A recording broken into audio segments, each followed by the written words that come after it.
YouTube, I'm just making a short video on explaining drywall tapes.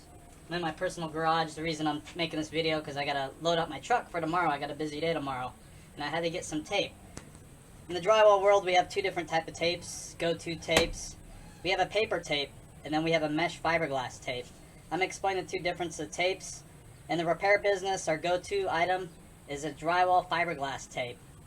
When we're taping new houses, big drywall jobs, maybe over 10 sheets where you have to use a bazooka or hand taping process, or filling big gaps, then we might go with the paper tape. But let me explain the difference. This fiberglass tape, I keep several rolls. I always keep about a month or so on hand. But this fiberglass tape, I like this one. This is special stuff I get from a drywall supplier that's by my house. This is a nice fiberglass. When I do patches, I always get the one that has a big hole insert. So I keep the fiberglass handy when I'm working and I'm doing patchwork. With this fiberglass tape, it does have a sticky mesh behind it, so you can put it on new drywall and new patches. The benefits of using a fiberglass tape is that it is a stronger material. It is fiberglass, so you can put it over the seams, and it has more resistance from cracking and separation. It will crack. There are some instances where it might crack, and that usually is the different muds that are used and the temperature, and a lot of stuff can vary. But for a stronger bond, we use a fiberglass tape. With the fiberglass tape, we usually do this on repair jobs where we do hot mud process. Like we mix a 5-minute mud or a 20-minute mud or even a 40 or 90-minute mud, and then we're able to fiberglass it right away without having to put mud on the seam first. So we just put this on the sheetrock or the patches, we bond it on the patches, and then we're able to mix a quickset material and put it right over the tape right away. And then once that hot mud, quickset mud sets up, then we could trowel it down, slick it out, and then we could turn around and do a second coat, and then we return that process and do the same thing again, and then we can turn around and get it second coated and even do a third coat and texture it all in the same day, one trip job. We do a lot of repair work, so we do one trip, in and out, in and out. So we use a lot of fiberglass tapes for patchwork, repairs, and stuff that we want to get done in one day or one trip. On the other hand, the paper tape does have its benefits. This is mostly used in the bazooka. They have a bazooka. It's a very expensive tool that tapers use, usually to tape new houses or room additions when there's a lot of sheetrock to be taped. This process, you have to put it in the bazooka, or if you do it by hand, you actually have to put down a layer of fairly thin mud. It's not soupy thin. It's like it's in between I would just say a thick pancake batter that you use to tape it. So you have to put the mud down first, and then you have to put down the paper tape. And the paper tape here, if you can see, it's kind of hard to see in the video. It does have a crease. Most people don't know that. They just think they put the tape on. However, if it creases this way, you have to put the crease edge on the drywall. If you usually put the crease edge this way against the wall, then you can get a bulge out where that crease is. So I always like to make sure that the part that creases inward goes towards the wall area. And there's different jobs. Some jobs vary where you have to customize or do this or do that. But there's a lot of advantages to paper tape. Like when we do a round wall or angle, I like to use paper tape in angles. You can still use fiberglass, but the paper tape, you can crease it like that, and then you can use it in the angles of sheetrock whenever you have an angle. So in the angle, you'd have to put mud, strike each side of it, the 90-degree angle, and then you'd have to do the tape, and then you'd have to trowel it down with your knife. The basic 6-inch knife, 4-inch knife, whatever it takes, and you have to just slick it out and get all the excess mud.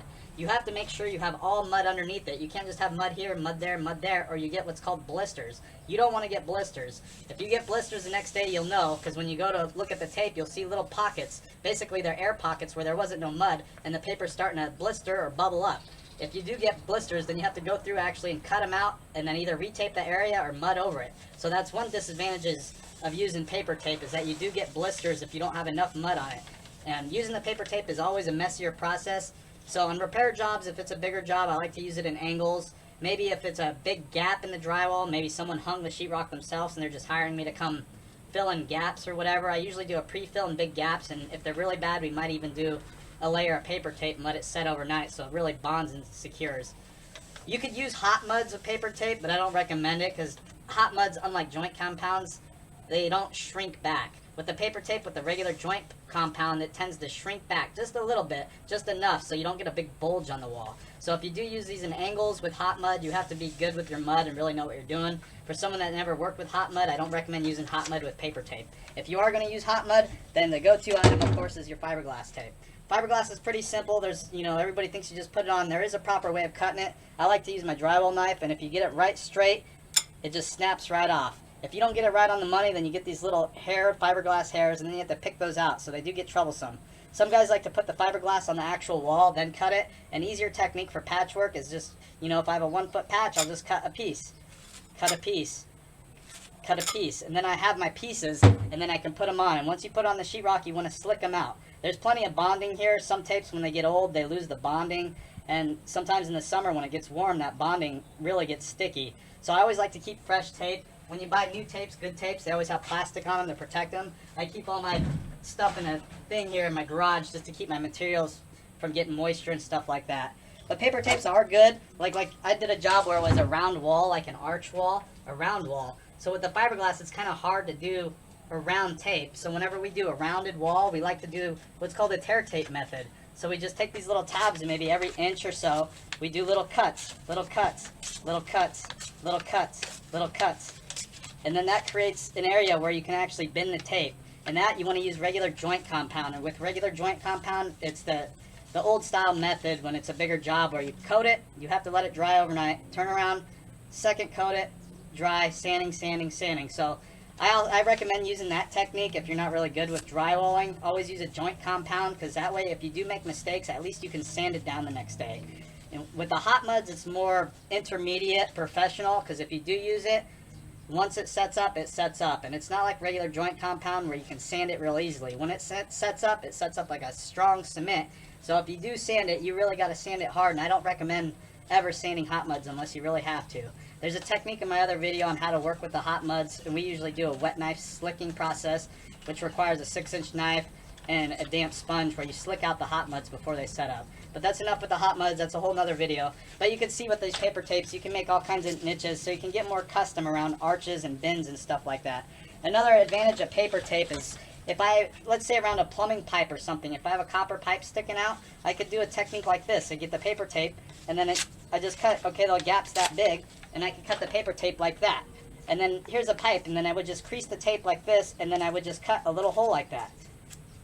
And now I got a little patch where the pipe can actually stick through there, and it'll cover the thing. Another technique with paper tape, if you don't want to really put a heavy coat on it, it's called the tear tape method. Because the tape right here has a nice square edge. When you cut it, it kind of feathers out the tape. It's not so aggressive, sharp, square edges. So a tear tape method, this is a trick that we learned a long time ago. So a basic tear tape method is where you just basically tear off the papers like this, and you get rid of that sharp corner. So now you can just basically, you can customize your patch piece. So, and without the tear tape, when you go to do a first coat of mud, it feathers in a lot better with that tear tape method. There's a lot of different ways. If I'm not able to get the pipe actually in the hole, I can do another technique like this. I can take my tear tape, just cut a piece, and then cut my hole for my pipe, and then I can just go around it. Well, I can't get the pipe in there because there's an angle stop or something big. So another technique to do is either you could tear it in half like this, and then you could join it together around the pipe, make a nice tight fit wherever you want. So there's a lot of advantages with paper tape versus fiberglass. Fiberglass is stronger. I've seen guys where they actually did fiberglass, paper tape, and all that. So you just got to get comfortable with quick repair jobs that you want to make sure they probably won't crack. I always recommend on gaps, you always pre-fill them and let those pre-fill dries. And then you put a layer of this fiberglass, and then you can turn around and mud it. But these are just basic advantages of the fiberglass versus a paper tape. Another advantage of the paper tape is I got this little tool here. This is a very handy tool if you want to hand tape. It's a cheap little tool, and it basically clips onto your belt. So I can clip it onto the side of my belt, and I always have the tape handy. So this is just like hand taping and stuff like that, because when you're working with pans and knives, you don't have a third hand to grab tape. So it's a good tool to grab, so you can grab whatever tape you need and do the job as you go. Move to this wall, I can have the tape right there, so you're not bending over, grabbing more tape. It's always on your belt side. So that's a nice cheap tool to have. I'm sure you can use it with the fiberglass, but I never really did it. I just have this handy, so if I ever have to do jobs where I have to tape paper tape. There's certain jobs that require paper tape.